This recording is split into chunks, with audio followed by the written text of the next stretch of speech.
Bom, gente, boa tarde. Vamos começar então aí a exposição de hoje. Sejam todos aí bem-vindos à atividade didática da Residência de Medicina Intensiva. E hoje é a Marina que vai conversar com vocês sobre ultrassom pulmonar. Então, muito obrigado, Marina. Obrigada. Então, boa tarde, eu sou Marina. A gente vai falar do ultrassom de... A gente vai falar do ultrassom de parênquima pulmonar. Recordar rapidinho, no começo, os princípios gerais de ultrassom, ver os principais artefatos de ultrassom de parênquima e depois como é que faz o LUS, que é o score de aeração pulmonar, que a gente vai aprender. Em relação aos princípios básicos de ultrassom, então, lembrando que a gente tem um transdutor que libera as ondas de ultrassom que vão chegar no tecido, e esse tecido, por sua vez, vai refletir as ondas de ultrassom de volta para o transdutor de acordo com as suas características. E o transdutor vai formar a imagem na tela para a gente. Em relação aos transdutores, a gente tem o transdutor linear, que é um transdutor de alta frequência, ele tem uma melhor resolução, as custas de uma menor amplitude, então a gente consegue ver com detalhes e estruturas de menor profundidade. E os transdutores convexo e de eco, eles enxergam uma profundidade maior, às custas de uma menor resolução. Em relação aos modos de ultrassom, a gente tem o modo B, brilho, que é o 2D, que a gente está acostumado a pensar quando a gente fala em ultrassom, que é o que a gente mais vai usar aqui para ultrassom de parênquima. Existe o modo M, que avalia o movimento do tecido em relação ao probe, que a gente usa para avaliar, por exemplo, landslide, pneumotórax, que não vai ser um assunto dessa aula. E o Doppler, que avalia a velocidade e direção do tecido em relação ao probe. Então, nessa aula, a gente vai aprender a fazer o ultrassom de parênquima pulmonar. Outras coisas, pneumotórax, derrame pleural, diafragma, vão ficar para as práticas que a gente pretende retomar no mês que vem. Então, por muito tempo, o pulmão foi um órgão que a gente deixava de avaliar por ultrassom, que a gente sabe que o ar não é um bom condutor para as ondas sonoras, né? O ultrassom, ele bate no tecido e volta, então as moléculas são pequenas e dispersam as ondas de ultrassom, pouca coisa volta para o probe. Só que com o tempo, a partir da década de 80, a gente viu que, na verdade, dá para avaliar a aeração pulmonar por artefatos da interação ar-líquido, que são consistentes com o padrão de aeração pulmonar. Além da facilidade de fazer a avaliação, a gente não precisa transportar o paciente para tomografia, pacientes instáveis, por exemplo, os que a gente está vendo aqui são difíceis de ser transportados. Também a gente tem uma limitação muito grande do raio-x no paciente crítico. Então, aqui uns exemplos de raio-x e tomografia dos mesmos pacientes, mostrando que, às vezes, a gente se engana bastante com o raio-x, né? Posicionamento, tudo isso dificulta muito a avaliação no paciente crítico. Tem até um paciente no 1 e tem um raio-x que parece que não tem pneuma e a tomo dela tem um grande pneuma residual. Então,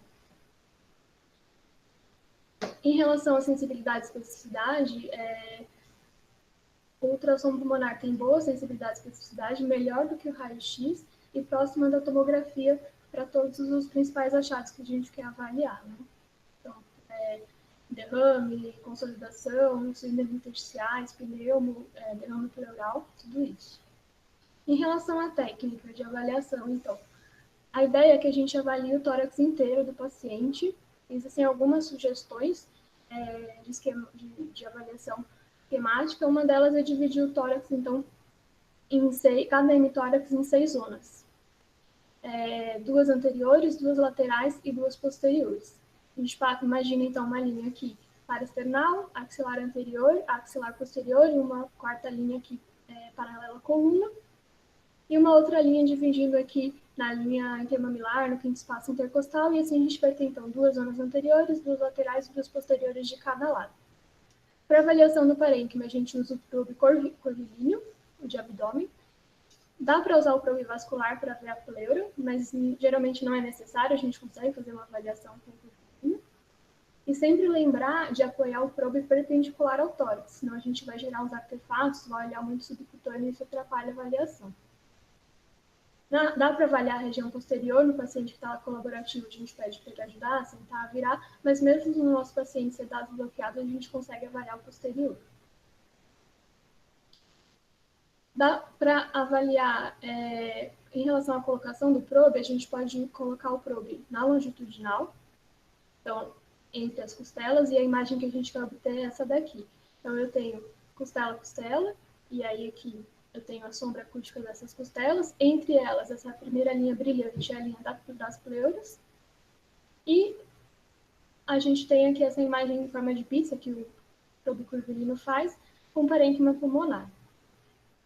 E o outro jeito de colocar o probe no tórax do paciente para avaliar é obliquamente. Então, entre cada espaço intercostal, eu encaixo o probe, às vezes pedir para o paciente levar o braço facilita, abre o espaço intercostal, fica um pouco mais fácil.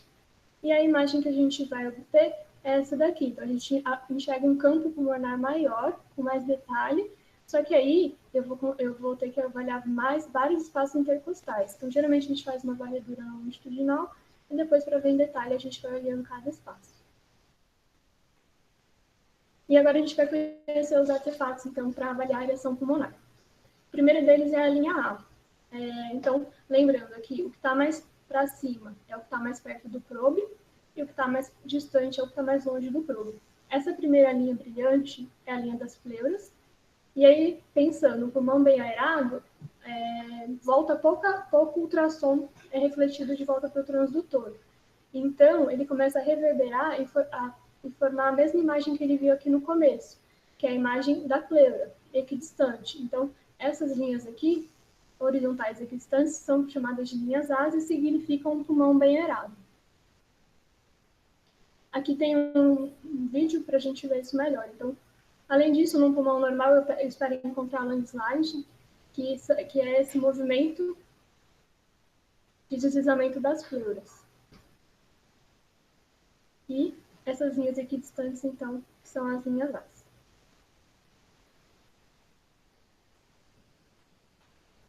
O outro artefato são as linhas B, que indicam que tem alguma perda de aeração do parênquima pulmonar. Então, aqui a gente tem de novo a pleura e essas linhas verticais que surgem da pleura, que a gente chama de linha B. Essa perda de aeração pode ser por congestão, pode ser inflamação, pode ser fibrose, a gente não consegue fazer o diagnóstico diferencial da etiologia, mas existe uma perda parcial de aeração. Elas são equivalentes à linha B de Kerley do raio-x, ao espessamento de septo da tomografia e ao vidro fosso. Para chamar aquele artefato de linha B, ele tem que começar na pleura, tem que se estender por toda a janela, elas se movem com a respiração, com o movimento respiratório do paciente, a gente vai ver no vídeo, apaga a linha A quando cruza com ela e são mais precoces do que a linha B do raio-x, né? Principalmente no paciente acamado, é comum a gente encontrar linha B posterior ali na base, sem que isso seja necessariamente patológico, né? A gente está enxergando o septo espessado ali na interface ar líquido. Então, o que a gente considera patológico é encontrar 3 ou mais linhas B no espaço intercostal. E pensando em síndrome intersticial, edema pulmonar, 3 ou mais linhas B em 2 espaços, 2 zonas, bilateralmente. Se eu tenho essas linhas B mais focadas, mas numa zona só, isso pode me indicar outro tipo de patologia, contusão pulmonar, pneumonia, outras coisas. Aqui tem alguns vídeos de linha B para a gente ver. Então, aqui a gente tem a linha das pleuras, bem lisinha, regular, e essas linhas retas aqui, que são as linhas B, que se movem com a respiração.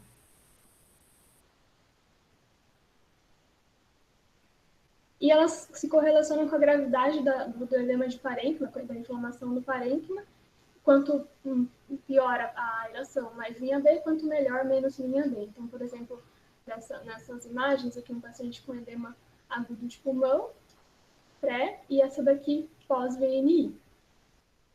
E esse outro estudo, mais antigo, que avaliou também em pacientes que são dialíticos, a quantidade de linhas B durante a diálise, com o tempo de diálise. Então, a melhora dessa aeração pulmonar com o tempo de diálise. Então, a gente conheceu a linha A, que é a pulmão bem aerado, a linha B, perda parcial de aeração, então alguma coisa no interstício, e a consolidação alveolar, que é quando a gente tem o colabamento completo do alvéolo, o preenchimento completo do alvéolo, colapso.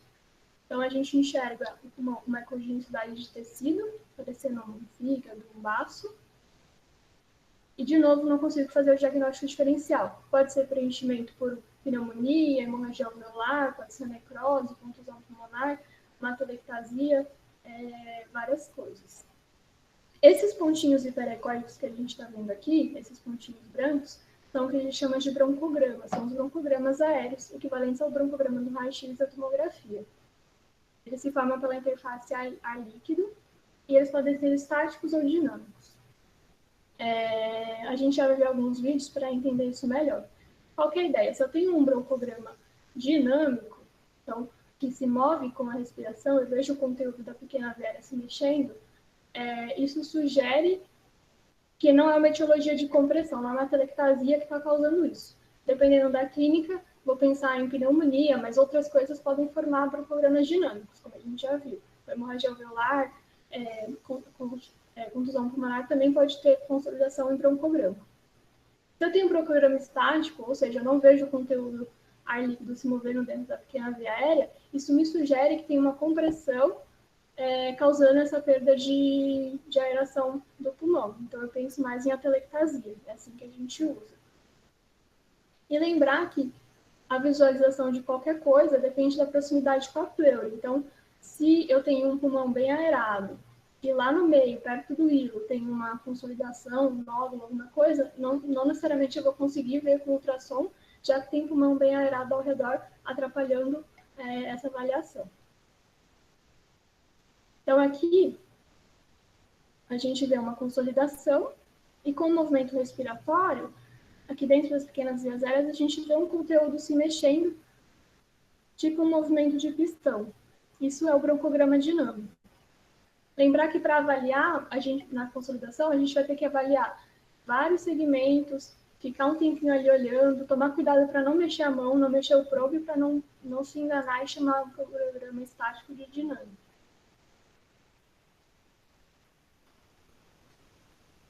Tem um outro vídeo aqui de consolidação também. E, de novo, com o movimento respiratório, a gente vê várias imagens aqui se movendo dentro da via aérea como um movimento de pistão. De novo, um broncograma dinâmico. Mais uma, essa bem bonitinha também. De novo, broncograma dinâmico, se mexendo dentro da via aérea conforme o paciente respira. Diferente dessa daqui. Então, aqui eu tenho consolidação, eu vejo o broncograma, mas eu não tenho esse movimento de pistão dentro da via aérea. Isso daqui é um broncograma estático. Ele até se mexe na tela, mas se mexendo junto com o pulmão todo do paciente. Bem diferente. E às vezes a gente vai ter que olhar bastante a consolidação para ver se a gente acha um broncograma dinâmico. Às vezes não é tão fácil fazer essa diferenciação. E um outro artefato que existe são as consolidações subpleurais. Então, aqui a gente vê uma linha de pleura que não é tão lisinha, é irregular. Tem essas imagens hipoecogênicas aqui, que tem até meio milímetro, que são as consolidações subpleurais, e delas a gente vê saírem linhas B. Elas indicam algum processo inflamatório infeccioso como etiologia dessas linhas B, okay? Para diferenciar daquela pleura lisinha que a gente viu lá no começo. Então, aqui, consolidações subpleurais. E aí, as síndromes intersticiais. Então, quando eu tenho um pulmão cheio de linha B, difusa bilateralmente, muitas coisas podem causar essas alterações. Pode ser congestão, pode ser inflamação, pode ser pneumonite, pode ser uma SARA, pode ser fibrose pulmonar.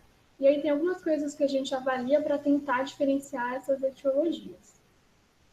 Então, quando eu tenho um pulmão congesto, primeiro, a linha da pleura ela é normal, ela é uma linha lisa. Os achados de linha B geralmente vão ter uma distribuição gravitacional, então as regiões mais gravidade dependentes vão ter mais edema do que o ápice da região anterior. As linhas B elas podem ser espaçadas homogeneamente, então representando os septos interalveolares espessados, e eu também posso encontrar a linha B confluente representando o vidro fosco. Já quando eu tenho uma inflamação, então a pneumonite, pneumonia, SARA, A linha da pleura, ela não é regular, ela é uma linha toda irregular, às vezes com espessamento pleural e com aquelas consolidações subpleurais que a gente viu. Além disso, essa doença é uma doença que tem uma distribuição heterogênea, então eu não vou ter aquela distribuição gravidade dependente e eu vou ter áreas de pulmão normal entremeadas com áreas de pulmão acometido.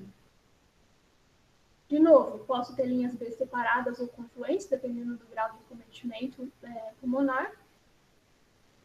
E o landslide, que é o deslizamento da pleura, que a gente vai ver melhor na prática, ele pode ser reduzido por inflamação. Então, o deslizamento pleural fica prejudicado. Então, dá para diferenciar um pouco. Então, pleuralisa ou pleura irregular, espessada, com consolidação, e a própria distribuição heterogênea. Consolidação subpleural anterior sugere muito que aquelas linhas B são de etiologia inflamatória. E a fibrose pulmonar, que não é uma coisa tão que a gente fica vendo muito na UTI, na emergência, mas às vezes o paciente também pode ter esse diagnóstico, né? Geralmente, as linhas B também são espaçadas mais irregularmente, a pleura pode ser espessada com irregularidades, o landslide está preservado e a distribuição dos achados da fibrose vai ser compatível com a distribuição da fibrose daquela doença. Mas acho que para a gente, a beira-leito, o mais importante é saber diferenciar congestão de inflamação. Mas, às vezes, o paciente ele pode ter as duas coisas ao mesmo tempo, né? Fica mais difícil mesmo. E o LUS, então, a gente vai aprender a fazer o score de aeração pulmonar. Ele avalia a aeração pulmonar em 12 segmentos, que são aqueles segmentos que a gente viu 6 de cada lado, 2 anteriores, 2 laterais e 2 posteriores. A perda de aeração a gente gradua de 0 até 3, e como são 12 segmentos, então ele pode ir de 0 até 36. Como é que a gente avalia? A gente pode fazer uma varredura de cada região no plano longitudinal, mas aí a gente vai precisar avaliar em detalhe cada espaço intercostal no plano transversal. Em cada zona, eu vou ter vários espaços intercostais, vários achados. O que eu encontrar de pior naquela zona é o que eu vou pontuar, vai ser o LUS regional.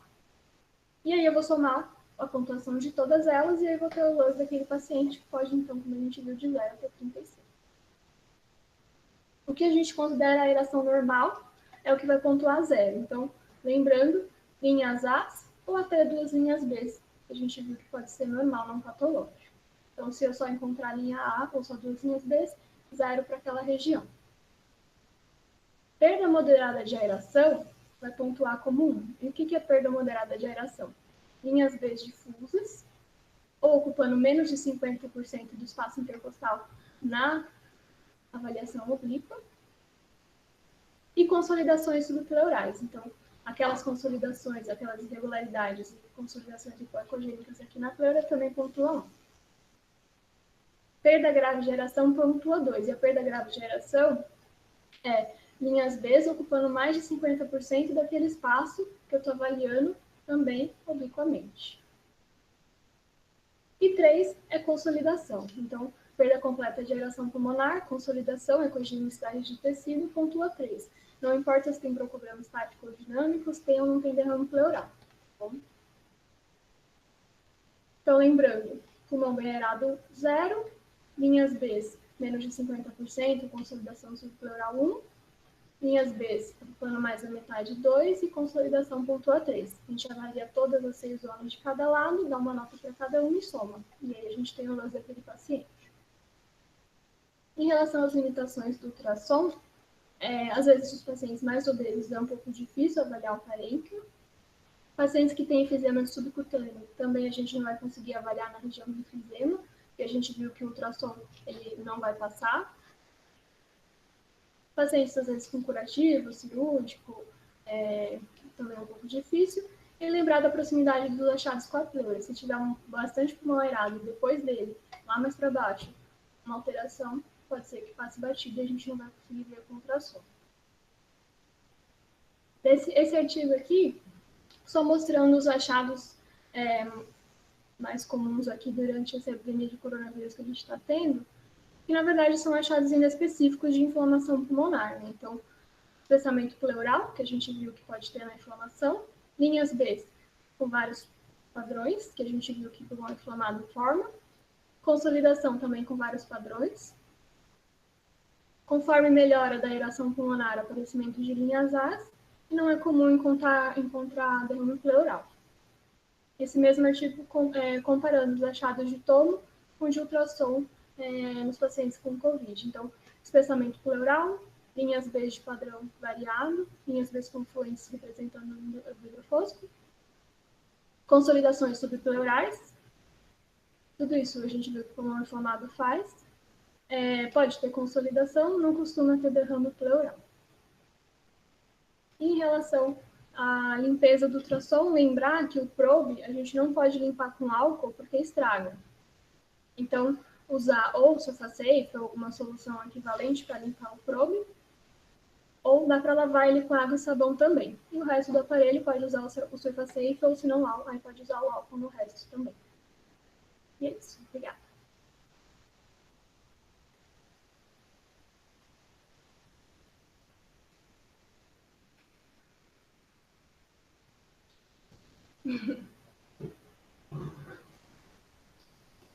Bom, gente, faço as perguntas aí para a Marina.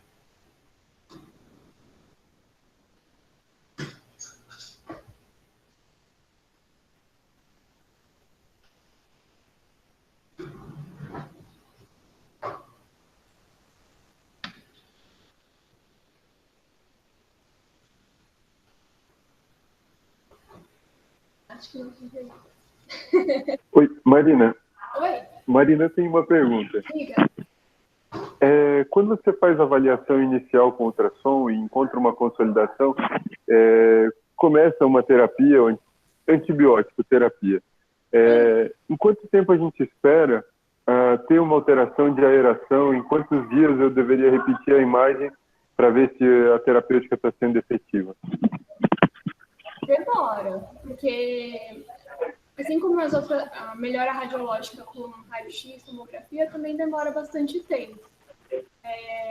Diria que semanas. Assim, tem um paciente que volta para a gente que melhorou o quadro infeccioso e você vai fazer o pulmão. A ultrassom, o pulmão está todo com consolidação subpleural, irregularidade, a Bruna voltou com o pulmão todo zoado mesmo depois de semana. Então, eu diria que semanas. Não sei se o Marcelo tem um número exato de tempo, mas eu acho que não é uma coisa rápida que a gente pode usar para dizer que resolveu, sabe? Só, Guilherme, acho que é uma pergunta boa. Tem um detalhe interessante que o Lung Ultrasound Score, ele não nasceu com uma medida assim de infiltrado, né? Para o dia a dia. Ele nasceu no primeiro estudo do professor Jean-Jacques Rouby de reaeração dos pulmões em pneumonia associada à ventilação mecânica. Então, ele quantificava de um jeito um pouco diferente. Ele quantificava assim, quem era 3 virou 2 ganhava, por exemplo, 1 ponto. Quem era 3 virava 0 ganhava 3 pontos. Quer dizer, ele colocava variação entre as classificações que a Marina mostrou para vocês. E no dia a dia, ele ia colocando isso. Olha, o doente, ele somava em todos os campos 36, vamos chutar o número 18. Aí ele caiu para 15. Aí ele caiu para 12 em dias consecutivos. Quer dizer, ele não resolveu um filtrado, mas quantitativamente ele vinha em melhora, isso era um bom sinal. Tá? Perfeito, muito obrigado.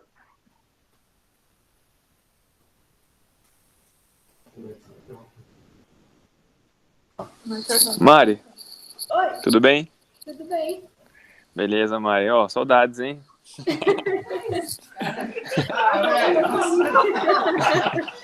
Mari, te fazer uma pergunta. Diga. Eu tava com dúvida sobre o próprio valor em si do LUS. Se algum valor específico, a gente normalmente usa o LUS pensando até em estubar os pacientes. Eu não me lembro realmente o valor de corte e a sensibilidade, esse valor de corte. Se pudesse, só pra gente lembrar disso. Valeu, Mar. Não, na verdade a gente usa para acompanhar a evolução clínica do paciente, ou comparar o paciente com ele mesmo, ou grupos de pacientes. Tem estudo que procurou avaliar melhora do LUS no TRE. Então, se eu não estou enganada, depois de 1 hora de TRE, se avaliava o LUS, e se fosse menor do que 13, então a aeração, ok, era preditivo de que o paciente não ia falhar, e se depois de 1 hora fosse maior que 17, então piorou um pouco a aeração pulmonar, o pulmão não estava bem aerado, isso era mais preditivo de falha, esse estudo que avaliou dessa maneira. Claro. A gente tinha o limbo entre 13 e 17. Mas é assim, um instrumento, mas não que a gente deixe de estudar o paciente por conta disso. Né? É só mais uma ferramenta para ajudar a pensar.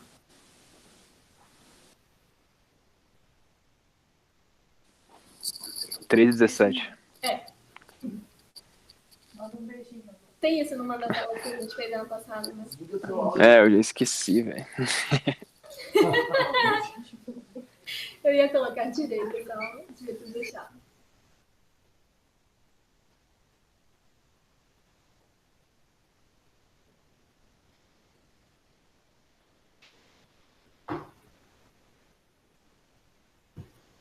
Acho que foi, né? Bom, gente, então é isso aí. Muito obrigado, Marina, de novo. Obrigado, gente, por vocês participarem aí. Vamos almoçar. Tchau, até amanhã. Obrigada.